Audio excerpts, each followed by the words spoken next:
এটা ২০০০ সাল থেকে ২০১২ বছর আমি ভাত খাইনি। ১৩ থেকে আবার খাওয়া শুরু করেছি, কিন্তু আমি ২০১৪-১৫ এরকম সময় থেকে এখন পর্যন্ত অভো-ল্যাক্টো ভেজিটেরিয়ান, মানে আমি মাছ মাংস এই মুহূর্তে খাই না প্রায় ১২-১৩ বছর ধরে। কিন্তু আমি ভাত খাই, রুটি, পরোটা, ডিম, দুধ, প্রচুর সবজি, বাদাম, দই, অনেক কিছু খাই।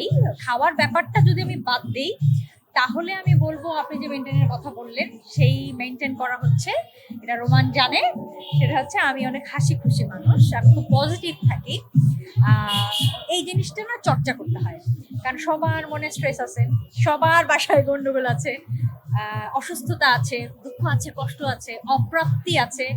আহ, এগুলো সবার থাকে। ট্রাস্ট মি, এগুলো আপনি ধনী বলেন, মধ্যবিত্ত বলেন, আর হচ্ছে নিম্নবিত্ত বলেন, সবার থাকে।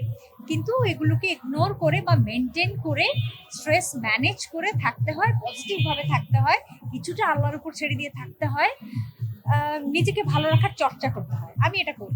আপনার সামনে